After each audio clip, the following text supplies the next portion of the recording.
எல்லாருக்கும் வணக்கம். இன்னைக்கு என்ன பார்க்க போறோம் அப்படின்னா, ஒரு டிஃபன் சாம்பார் எப்படி பண்றது, ஹோட்டல் ஸ்டைல்ல டிஃபன் சாம்பார் எப்படி பண்றது அப்படின்னு தான் பார்க்க போறோம். அதுக்கு வந்து ஃபர்ஸ்ட் பருப்பு எடுத்துக்கலாம். ஒரு 50 கிராம் அளவுக்கு துவரம் பருப்பு, ஒரு 50 கிராம் அளவுக்கு பைத்தம் பருப்பு எடுத்துக்கலாம்.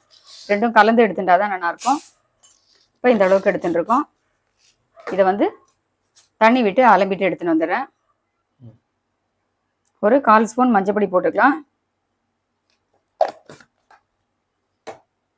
இதில் வந்து நல்லா 2 டம்ளர் அளவுக்கு தண்ணி விட்டுக்கலாம். இந்த துவரம் பருப்பு பைத்தம் பருப்பு ரெண்டுலையுமே சேர்ந்த மாதிரி ஒரு 100 கிராம் அளவுக்கு பரங்கிக்காய் வந்து தோல் எடுத்துட்டு இந்த மாதிரி சின்ன சின்ன துண்டுகளாக நறுக்கி வச்சிருக்கேன். இதை வந்து இதோட சேர்த்துடலாம். பருப்பு வேகும் போதே அதோட சேர்த்து வேக வைக்கிற போது நல்லா குழஞ்சி ஒரு மாதிரி திக்னஸும் கொடுக்கும். நல்லா வந்து ஒரு ஸ்வீட்டான டேஸ்ட் கொடுக்கறதுக்கு ரொம்ப நல்லா இருக்கும். ஹோட்டல் எல்லாம் எப்பவுமே பருப்பு வேக வைக்கிற போதே அதோட சேர்த்து பரங்கிக்காயும் வச்சிருவா. 2 பச்சை மிளகாயை இந்த மாதிரி உடச்சி வச்சிருக்கேன். அதையும் வந்து இதில் சேர்த்துடலாம். இதை வந்து குக்கர்ல வச்சு 4 விசில் விட்டுக்க போறோம். சைடில் வந்து ஒரே ஒரு உருளைக்கிழங்கு, இந்த மாதிரி ஒரு உருளைக்கிழங்கு எடுத்துட்டு இருக்கேன். இதை வந்து 2ஆ நறுக்கிக்கலாம். இந்த மாதிரி நறுக்கி இதையும் வந்து நம்ம சைடில் வச்சுட்டோம் அப்படின்னா நல்லா வெந்துடும். இதை வந்து நல்லா குழையிற மாதிரி ஒரு 4 விசில் விட்டு எடுத்துட்டு அடுத்தது எப்படி பண்ணுறோம் அப்படின்னு பார்க்கலாம். அடுத்தது இதுக்கு வந்து சாமான்கள்லாம் வறுத்துக்க போகிறோம். இப்போ பருப்பு, பரங்கிக்காய், பச்சை மிளகாய் இதெல்லாம் உருளைக்கிழங்குலாம் வேக வச்சுருக்கோம். ஒரு குட்டி கடாயில் வந்து கொஞ்சமாக வந்து எண்ணெய் விட்டுக்கலாம். ஒரு 1/2 ஸ்பூன் கிட்ட எண்ணெய் விட்டுருக்கேன். இந்த எண்ணெய் வந்து கொஞ்சம் சூடாகட்டும். இதுக்கு வந்து சின்னதாக இந்த மாதிரி கட்டி பெருங்காயம், உங்கள்கிட்ட கட்டி பெருங்காயம் இல்லை அப்படின்னா நம்ம தாளிச்சு கொட்டும்போது பவுடர் பெருங்காயம் கூட போட்டுக்கலாம். காரத்துக்கு ஒரே ஒரு மிளகாய் தான் நான் வரமிளகாய் எடுத்துட்டு இருக்கேன். அதுக்கப்புறம் பார்த்தீங்கன்னா ஒரு 1/4 ஸ்பூன் மிளகு எடுத்துட்டு இருக்கேன். 1/4 ஸ்பூன் அளவுக்கு ஜீரகமும் எடுத்துட்டு இருக்கேன். 1/4 ஸ்பூன் அளவுக்கு வெந்தயமும் எடுத்துட்டு இருக்கேன். அதுக்கப்புறம் 1 டேபிள் ஸ்பூன் அளவுக்கு தனியா எடுத்துட்டு இருக்கேன். 1 டேபிள் ஸ்பூன் அளவுக்கு கடலைப்பருப்பு எடுத்துட்டு இருக்கேன். இப்போ இந்த பெருங்காயத்தை ஃபர்ஸ்ட் வந்து நம்ம எண்ணெயில பொரிச்சிக்கலாம்.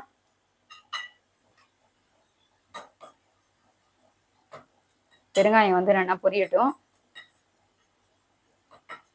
இந்த மாதிரி பெருங்காயம் வந்து நல்லா வெள்ளையா பொரிஞ்சு வந்துடும். இப்போ இது மேல வந்து நம்ம இந்த கடலைப்பருப்பு போட்டுக்கலாம். ஹோட்டல்ல பண்ணும்போது இந்த மாதிரி மெத்தட்ல பண்ணுவா, ரொம்ப நல்லா இருக்கும். வாசனையும் ரொம்ப சூப்பரா இருக்கும். நான் வந்து இன்னைக்கு ஒரு 2லேருந்து 3 பேர் சாப்பிட்ற அளவுக்கு பண்றேன்.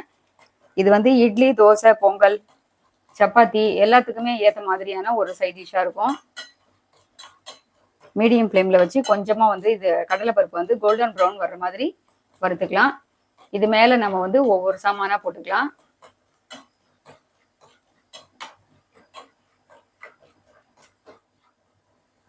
அடுத்தது இந்த வெந்தயத்தையும் வந்து இந்த கடலைப்பருப்போட சேர்த்துக்கலாம். 1/4 ஸ்பூன் அளவுக்கு வெந்தயம் போடும். அதுவும் வந்து இந்த எண்ணெயில் பொரிஞ்சிடுது அப்படின்னா நல்லா வந்து வாசனையாக நல்லா இருக்கும்.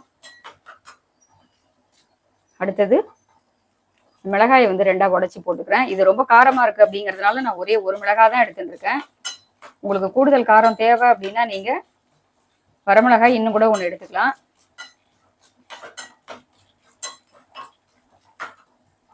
இப்போ இது மேலே வந்து நம்ம தனியா சேர்த்துக்கலாம். அடுப்பு வந்து சிம்லே இருக்கட்டும். இந்த மிளகும் இதில் வந்து சேர்த்துடலாம். ஜீரகம் வந்து லாஸ்ட்ல போட்டுட்டு ஸ்டவ் ஆஃப் பண்ணிக்கலாம். ரொம்ப நாழி போட்டு வறுக்கணும் அப்படிங்கிறதுல, ஏன்னா சீக்கிரம் டக்குன்னு தீஞ்ச மாதிரி ஆயிடும்.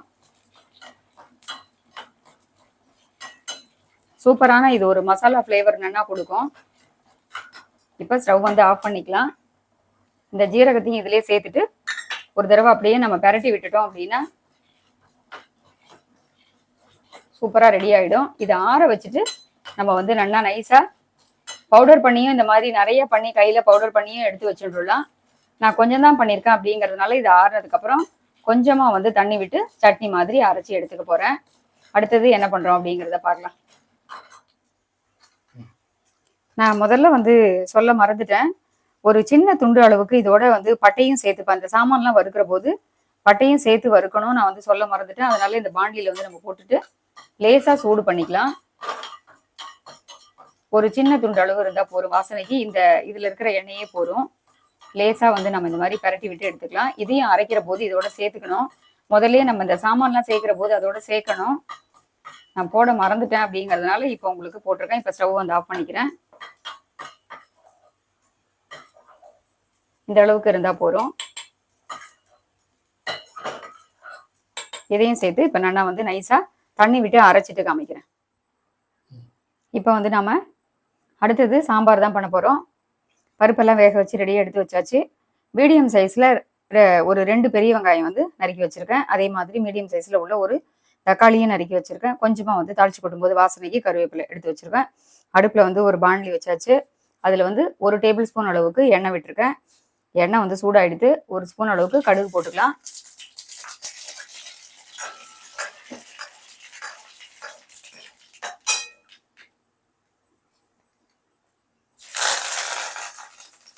இந்த வெங்காயமும் கருவேப்பிலையும் இதில் போட்டுடலாம்.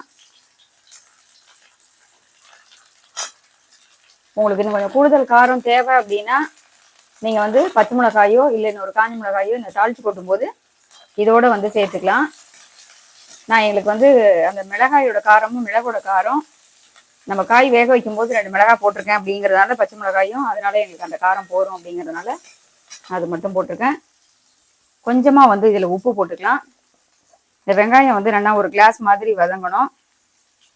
ஒரு 1/4 ஸ்பூன் கிட்ட சால்ட்டு போட்டுருக்கேன்.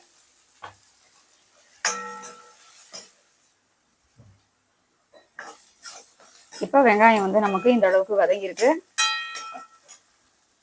இதில் வந்து தக்காளியும் சேர்த்துக்கலாம். இதோட சேர்த்து நல்லா வதக்கிக்கலாம்.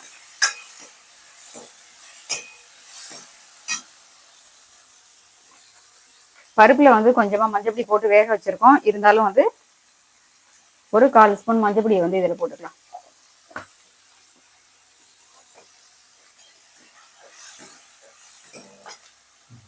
இப்போ இதுக்கு வந்து பார்த்தீங்கன்னா கொஞ்சமாக புளிப்புக்காக சின்னதாக வந்து ஒரு நெல்லிக்காய் சைஸ் அளவுக்கு புளி எடுத்து கொஞ்சமாக ஒரு 1/2 டம்ளர் அளவுக்கு ஜலம் விட்டு கரைச்சி வச்சுருக்கேன். அதை வந்து இதில் சேர்த்துடலாம்.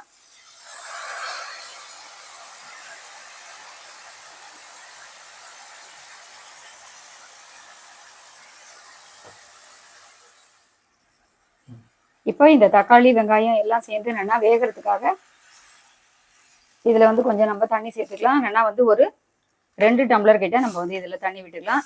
இப்போ இதுக்கு தேவையான அளவு உப்பும் வந்து இதில் போட்டுடலாம்.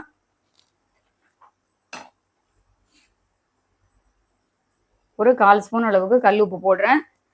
நம்ம உப்பு வந்து தேவைக்கேற்ப பார்த்துட்டு போட்டுக்கலாம். கொஞ்சம் இதெல்லாம் நல்லா சேர்ந்து தக்காளி நல்லா வேகட்டும். வெங்காயம் தக்காளி எல்லாம் சேர்ந்து கொதிச்சதுக்கப்புறம் நம்ம பார்க்கலாம். இப்போ நமக்கு இந்த வெங்காயம் தக்காளி இதெல்லாம் வந்து நல்லா கொதிச்சுடுது. இப்போ இதில் இந்த பரங்கிக்காய் இதெல்லாம் சேர்த்து வேக வச்சுருந்தோம் இல்லையா பருப்போட, எல்லாமே ரொம்ப நல்லா பரங்கிக்காய் துண்டும் அங்கே ஒன்று இங்கே ஒன்று இந்த மாதிரி லேசாக தெரியுது பாருங்கள். தனித்தனியாக பெரிய பெரிய துண்டுகளாக இல்லாமல் இந்த பச்சையாக போட்டிருக்க பச்சை மிளகாயோட வாசனை இந்த பருப்பு எல்லாம் சேர்ந்து 4 விசிலில் கரெக்டாக வந்து நல்லா குழஞ்சி ரெடியாக எடுத்து இதை வந்து இதில் போட்டுக்கலாம். இந்த வேக வச்ச உருளைக்கிழங்கையும் இந்த மாதிரி தோல் எடுத்துகிட்டு உதுத்து வச்சுருக்கேன். அதையும் வந்து நம்ம இதில் சேர்த்துடலாம்.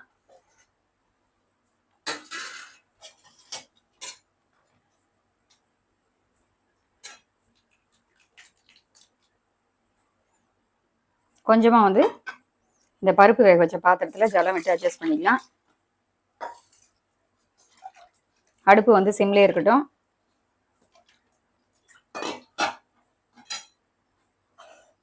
ஒரு தடவை நல்லா வந்து கலந்து விட்டுட்டு நம்ம அரைச்சி வச்சிருக்கோம் இல்லையா விழுது, அதையும் வந்து இதோட சேர்த்துடலாம். இப்போ இந்த அளவுக்கு திக்காக இருக்கு. இதை வந்து நம்ம எந்த அளவுக்கு தண்ணி தேவை அப்படின்னு, சாம்பார்னா கொஞ்சம் வந்து தண்ணியாக இருக்கணும்.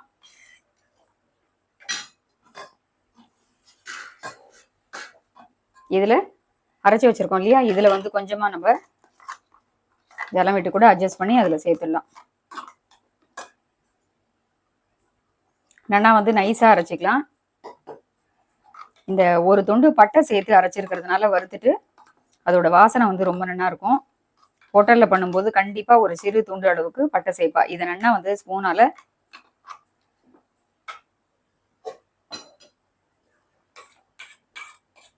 அடுப்பை சிம்மில் வச்சுட்டு, நம்ம பருப்பு சேர்த்து வறுத்துருக்கோம் அப்படிங்கிறதுனால அடியில் ஒட்டிடும். அதனால அடுப்பை சிம்மில் வச்சுட்டு நல்லா வந்து கலந்து விடலாம். இன்னும் கூட கொஞ்சம் ஜலம் விடலாம். ரொம்ப கெட்டியா இருக்கு. நாழி ஆக ஆக பார்த்தீங்கன்னா சாம்பார் அப்படிங்கிறதுனால அது இன்னுமே திக்காயிடும். இப்போ இந்த பருப்பு வேக வச்ச பாத்திரத்துல கொஞ்சம் ஜலம் விட்டு அட்ஜஸ்ட் பண்ணி அதையும் வந்து நம்ம இந்த மிக்ஸி ஜார்லயே சேர்த்துடலாம்.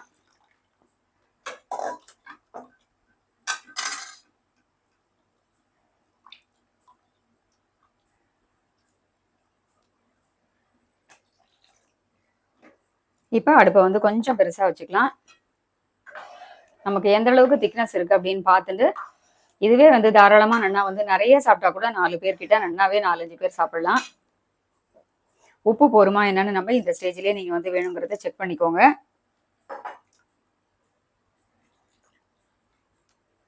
இப்போ இது வந்து கொஞ்சம் கொதிக்கட்டும். இப்போ சாம்பார் வந்து நல்லா கொதிக்க ஆரம்பிச்சிடுத்து. இந்த மாதிரி நல்லா பபுள்ஸ் வரும்போது நம்ம ஆஃப் பண்ணிக்கலாம். உங்களுக்கு பார்க்கும்போதே தெரியும். இந்த அளவுக்கு இருக்கணும். இதுல உங்களுக்கு வேணும் அப்படின்னா நீங்க வந்து ஒரு முருங்கைக்காய், சின்னதா ஒரு முருங்கைக்காய், ஒரு 1/2 கேரட் கூட நறுக்கி போட்டுக்கலாம். கேரட் போடும்போது இந்த பரங்கிக்காய்லாம் வேகும்போது பருப்போடையே சேர்த்து வேக வச்சுக்கலாம், நல்லா இருக்கும். பாருங்க ரொம்பவே அருமையா இருக்கு. முருங்கைக்காய் இருந்து போட்டா கூட அதுவும் நல்லா வாசனையா இருக்கும்.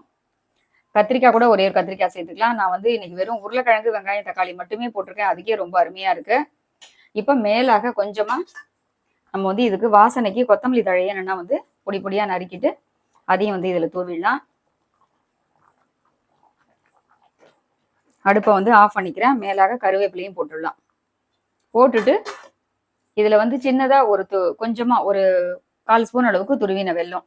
இது சேர்த்தாதான் வந்து அந்த உப்பு புளிப்போட டேஸ்டோட சேர்த்து கொதிக்கும் போது இந்த வெல்லமும் ஒரு சிறு துண்டு போட்டுக்கிறச்சே நல்லா இருக்கும்.